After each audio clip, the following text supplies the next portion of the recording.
Varicose veins కి సరైన చికిత్స కోసం సంప్రదించండి ఎవిస్ హాస్పిటల్.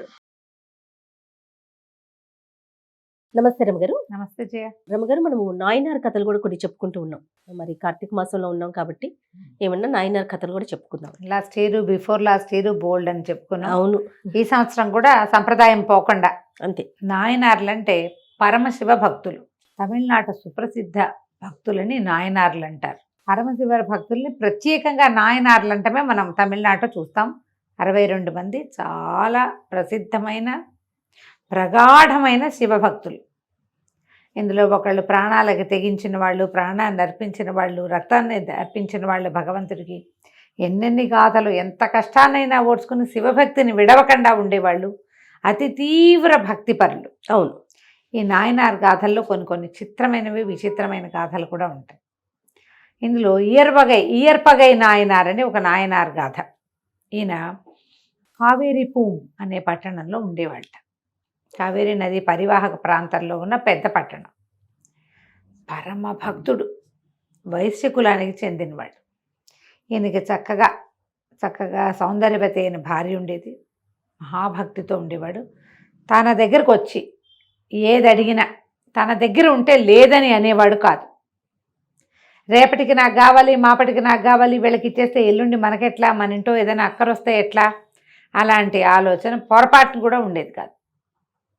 ఆయన చిన్న సుత్తి శానం దగ్గర నుంచి ఇనపెట్టెల వరకు, ఒక పెద్ద ఇనపెట్టె కావాలి, మా పిల్లకి ఇవ్వదలుచుకున్నాను పెళ్ళికి, ఇనపెట్టె కొనే శక్తి లేదు అంటే మా ఇంట్లో ఉంది, పట్టుకెళ్ళు. తమ ఇంట్లో ఉన్న ఇనపెట్టె ఖాళీ చేస్తే ఎట్లా పెట్టేవాడు. దారే పోతుంటే ఎవరైనా అయ్యా ఒక వస్త్రం ఇప్పించంటే మీదున్న వస్త్రం తీసి ఇచ్చేవాడు. కట్టుకున్న పంచె విప్పించి అంగవస్త్రంతో ఇల్లు చేరిన రోజులు కూడా ఉన్నాయట. ఆయన తమ దగ్గర ఏది ఉన్నా సరే ఎక్కడి నుంచి తెచ్చి ఇవ్వడం కాదు, తమ దగ్గర ఉన్నది కాదనకుండా దానం చేసేవాడు. దాత అని పేరు పొందాడు బాగా. పరమేశ్వరుడికి ఇతను నచ్చాడు. వీడు దాతృత్వం ఎంతవరకు వెళ్తుందో, అంటే ఇంకా ఎంతకి తెగబడతాడు దానం చేయటం కోసం. మళ్ళీ ఈ దానంలో బొట్టు పెట్టుకుని శివభక్తులకి దానం చేయటం ఆయన నియమం. ఓహో, ఎవరైనా సరే విభూతి పుండ్రాలు ధరించిన వాడు కనపడితే వాడు ఏదైనా అడిగితే ఇచ్చేస్తాడు. సరే, ఏం చేసేట పరమేశ్వరుడు ఒక బ్రాహ్మణ వేషధారిగా ఇయర్వగై నాయనారు ఇంటికి వచ్చాడు. చక్కగా విభూతి పుండ్రాలు ధరించి ఒక మధ్య వయస్కుడైన బ్రాహ్మణ వేషధారిగా పరమేశ్వరుడు వచ్చాడు.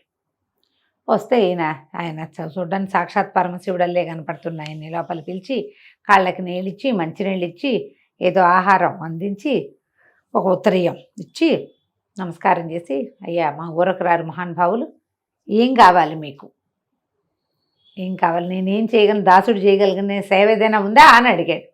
ఆయన, నువ్వు చాలా దాతవని తెలుసుకుని వచ్చాను, నీ దగ్గర ఉన్నది కాదనకుండా ఇస్తావని ఊరంతా చెప్పుకుంటున్నారు. అంటే దానికి ఏం లోటు బాబు, నా దగ్గర ఏది ఉంటే అది, మీకు ఏది కావాలన్నా నేను ఇస్తా, దయచేయండి, మీకు చెప్పండి మీకేం కావాలి, ఇంతదని అంతదని ఆలోచించద్దు, ఇస్తే నాకెట్లాగో అని నాకెలాగో ఆలోచన, మీరు కూడా నాకట్ట ఆలోచించపోకండి, అడగండి ఇస్తానన్నాడు. ఆయన మెల్లిగా ఆలోచించి, నీ భార్యను కోరి వచ్చానయ్యా నేను అన్నాడు. అలాగే అవశ్యం స్వామి, తీసుకెళ్ళండి అన్నాడు.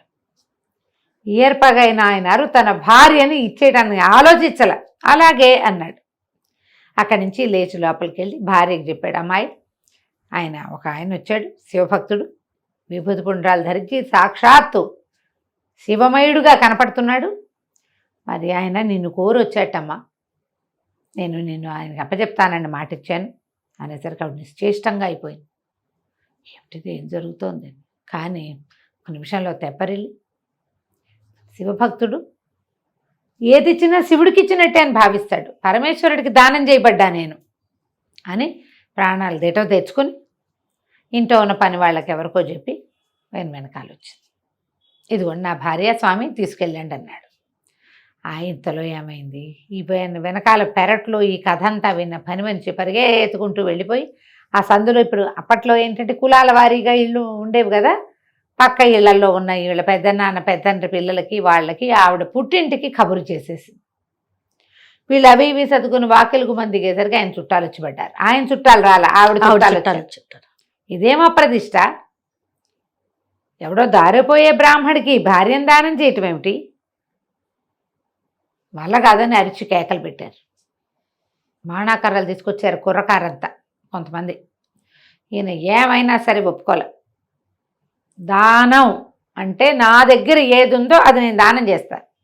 భార్య నాది, నాకు దత్తమైంది, నాకు దానం చేయబడిన వస్తువు, ఇస్తానంతే అనేసరికి చుట్టాలంతా అరిచి కేకలు పెట్టారు. కానీ ఈయన అన్నాడు, అయ్యా మీరు బయలుదేరండి అని బ్రాహ్మణ్ణి పంపించబోయాడు. బ్రాహ్మణుడు భయం వేస్తున్న వాడిలాగా పెట్టాడు మొహం.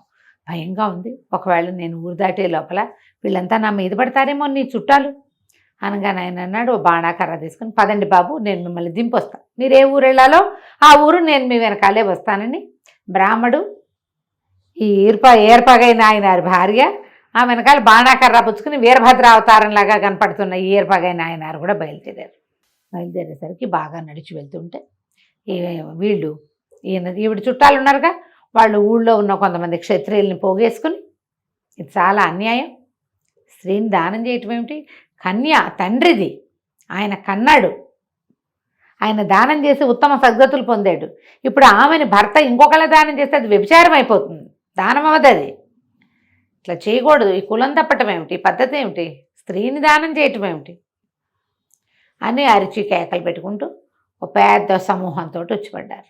పడితే బ్రాహ్మడు బెదిరిపోయి వెనక్కి చూస్తుంటే ఆవిడందిట భార్య నాయనారు వాళ్ళందరినీ సమాధానపరుస్తాడు, తమరు పదండి అంది. ఆయన ఆవిడ నడుచుకుంటూ పోయారు. ఈ వెనక్కి తిరిగి చూసిన నాయనారా వచ్చిన మీద పడిన వాళ్ళందరినీ కొట్టేశాడు. కొట్టేసి మళ్ళీ వాళ్ళ వెనకాల నడవటం మొదలుపెట్టాడు. అయితే ఒక మలుపు తిరుగుతుంటే మలుపులో నిలబడి భార్య కనపడిందట. ఆయన కనిపించలే. ఈయనేమనుకున్నాడు, అయ్యో బ్రాహ్మణాయన శివభక్తుడు భయపడి పారిపోయాడేమో భార్యను వదిలిపెట్టి అని వెళ్ళి, ఏమే ఆయన వెనకాల పరిగెత్తుకుంటూ వెళ్ళొద్దు నువ్వు. ఆయన ఎక్కడికి వెళ్ళాడంటే, ఆయన ఎక్కడికి వెళ్ళలేదండి, ఇటు మలుపు తిరిగాము ఇద్దరము, చూస్తుండగానే మాయమైపోయాడు, నాకు కనపడలేదు అనేసరికి అటు ఇటు వెతికారట ఇద్దరు. అన్ని పక్కల వెతికి పరమేశ్వర చేసిన దానం వృధా పోతోందే అని దుఃఖపడుతూ నుంచున్నట్టు ఆయన. మరి భయపడి ఆయన పారిపోయాడు. ఈ దుర్మార్గుల వల్ల కదా శివభక్తుడు నిరాశతో వెళ్ళిపోయాడు. ఆయనకి ఎంత స్త్రీ అవసరం ఉందో పాపం. దుఃఖపడుతూ నుంచుంటే పెద్ద మెరుపు మెరిసింది. ఆ మెరుపులో పరమేశ్వరుడు కనబడ్డాడు పార్వతీ సమేతుడు. భార్యని కూడా దానం చేయగలిగేవాడే ఎవడైనా లోకంలో ఉన్నాడంటే అది కేవలం నాయనార్ వల్లే అవుతుంది అని చెప్పి వీళ్ళిద్దరికీ సద్యో మోక్షాన్ని ఇచ్చాడట. ఆయన దానం చేశాడు, ఈవిడ ఒప్పుకుందిగా. చూడండి, భర్తకు తగ్గ భార్య, పతివ్రత కాబట్టి ఆవిడ ఒప్పుకుంది. వాళ్ళిద్దరికీ వెంటనే సాయుజ్యముక్తిని ప్రసాదించాడు. వాళ్ళ శరీరాలు దొరకలేదు అక్కడ. దూరం నుంచి మెరుపులు మెరుస్తూ ఉన్నది మాత్రం ఈ కింద పడిపోయినగా చుట్టాలు వీళ్ళలో చాలామంది చూశారు. మెరుపులు మెరిసినాయి. దానం తీసుకున్న బ్రాహ్మడు కనపడలేదు. ఎక్కడైతే వీళ్ళు నుంచుని మొదట వాళ్ళకి కనపడ్డారో అక్కడ పచ్చగా బోలెడన్ని మొక్కలు పుట్టినట దారిలో.